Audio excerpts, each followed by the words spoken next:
Então, quando se abre o Filter Pro, ele invoca por default um wizard e ele começa perguntando qual é o tipo de filtro que se quer projetar, se é um filtro passa baixa, passa alto e assim por diante, onde é interessante familiarizar com essa nomenclatura de filtro notch, que é quando se tem, por exemplo, interesse de eliminar a componente de 60 Hz, presente muitas vezes por causa da rede elétrica nos sistemas de instrumentação e muitas vezes se necessita rejeitá-la. Então, nesses casos específicos de se ter um filtro rejeita banda, com uma frequência, uma banda de passagem muito estreita, né?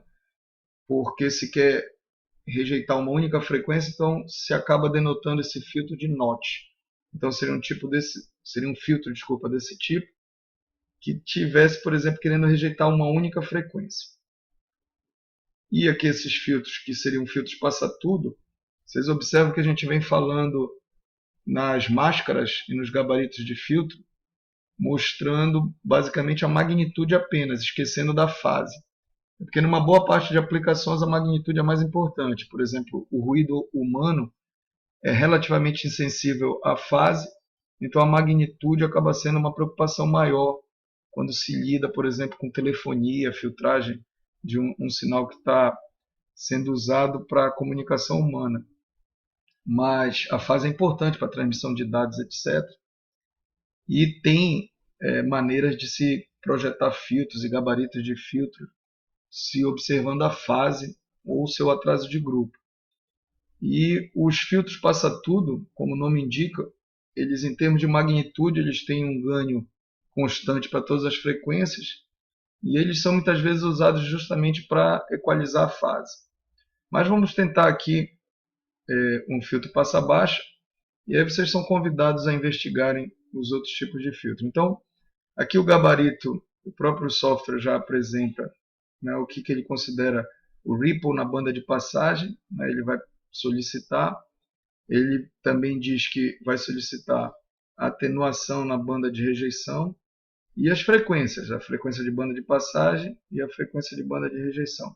Então eu só vou seguir basicamente o wizard, clicando aqui em Next e mostrar para vocês, né, o ganho, por exemplo, inicial. Né, pode ser em escala linear especificado ou em escala em dB, no caso aqui 1 na escala linear corresponde a 0 em dB. A frequência na banda de passagem aqui também especificada em Hz. O ripple permitido na banda de atenuação em dB. A banda de rejeição inicia aqui para o nosso filtro em 5000. E a atenuação mínima na banda de rejeição é de menos 45. Então, começando de 0. Aqui na banda de rejeição, a atenuação já tem que estar no mínimo em menos 45.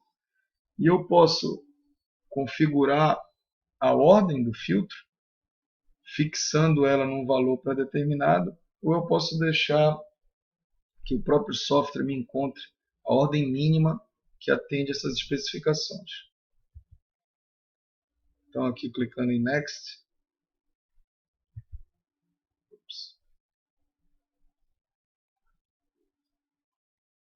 A próxima, como aqui está descrito, né? Depois das especificações, a próxima fase é visualizar a resposta do filtro. E aqui ele está colocando a resposta em termos de magnitude, né, o ganho em dB. A frequência aqui está em escala logarítmica. E aqui eu posso optar pelo ganho em dB, pelo ganho em escala linear, pela fase, né, em graus, a fase em radianos, ou atraso de grupo, que é a derivada da fase. E aí ele mostra para várias aproximações, Bessel, a de Butterworth, né, a de Chebyshev. Esses daqui são Chebyshevs com ripples permitidos, né, na banda de passagem diferente. Ele mostra o atraso de grupo, etc.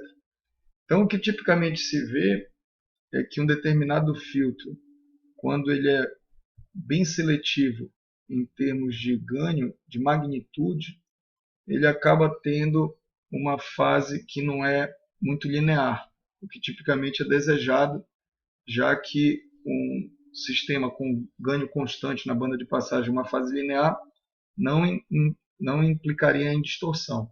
Então vocês podem brincar disso, de observar, por exemplo, o Bessel é conhecido como tendo um bom atraso de grupo, mas aí ele perde em termos de magnitude, ou seja, o Chebyshev é mais eficiente. Então, se você ficar aqui estudando isso, pode observar o atraso de grupo do Bessel, que está aqui aparecendo em amarelo, magenta, sendo bem melhor do que os atrasos de grupo dos Chebyshevs, por exemplo, que aqui aparece com um pico.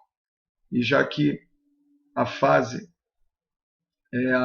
basicamente, o atraso de grupo é a derivada da fase, para a fase ser linear, o atraso de grupo é constante. Então, dá para ver que o Bessel tem um bom atraso de grupo, o Butterworth tem um relativamente bom atraso de grupo quando comparado com o Bessel, e assim por diante.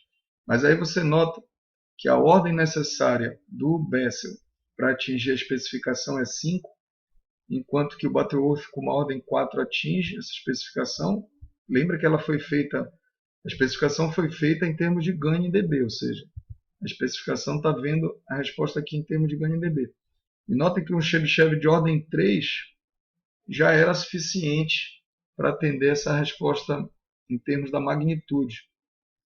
E aí depende da aplicação, obviamente, essa escolha, certo? Se você vai para um filtro com melhor resposta em magnitude ou em fase.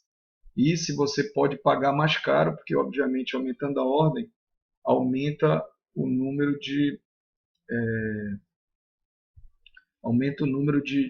componentes, de capacitores e amplificadores operacionais, etc. Eu vou aqui escolher então uma situação intermediária, que é o Butterworth, que é relativamente bom em magnitude e fase, e seguir adiante no Wizard, para que se observe que aqui ele já passa para realização. Ou seja, aqui a Texas permite que você vá adiante e observe a realização se usar uma topologia de múltiplo feedback ou de Selling Key. E mais ainda, permite que você escolha se o seu sinal vai ser single-ended ou diferencial. Então, por exemplo, no diferencial você pode aplicar uma tensão diferencial, por exemplo, e aí se aproveitar da capacidade desses sistemas diferenciais de serem mais robustos à interferência em modo comum. E aí você obtém então saídas diferenciais. Então eu vou aqui usar essa single-ended. E aí lembrem que o nosso filtro ele era de ordem 4 e essa aqui é uma seção de segunda ordem. Então com um amplificador operacional e esses pares de capacitores mais os resistores eu consigo implementar um HDS de segunda ordem. Então eu vou precisar de duas dessas seções. Então agora ele está me fazendo realmente a especificação de todo o sistema. Então notem que fica interessante, porque você obtém aqui até os valores dos resistores, os valores dos capacitores. E aí aqui você tem também de novo resposta em frequência, ganho em fase, atraso de grupo, que é uma maneira mais fácil para o projetista visualizar o quão linear é a fase, já que aqui a fase em vermelho não dá essa informação de uma forma tão clara, até porque tem os saltos da fase, quando ela passa do valor do argumento de menos π tipicamente nessas funções de cálculo. E aqui você tem o atraso de grupo mais facilmente visualizado. Você quer que ele seja constante na banda de passagem. Então, além de você ter isso aqui, você pode especificar se os resistores vão ser usados, por exemplo, com tolerância. E aí você tem aqui a variação. E o software também mostra qual seria a nova resposta em frequência, já que você está usando resistores e capacitores agora não mais no valor exato. Correto? Então, tudo isso aqui é estudado, mas o Bill of Material, que é aqui a lista de componentes, quando você usa o software web, ele chega a já sugerir quais são os componentes, e obviamente cada fabricante que tem um software desse no seu site sugere o uso dos seus componentes ou os componentes dos parceiros. Mas depois de ter todo o filtro, você pode exportar para o Excel, tanto o Bill of Material, mas você também pode exportar as várias curvas que ele gera, gravar o seu projeto. É bem interessante e é como a maior parte dos engenheiros faz projetos, né, de filtros hoje, é usando esses softwares para simplificar os cálculos.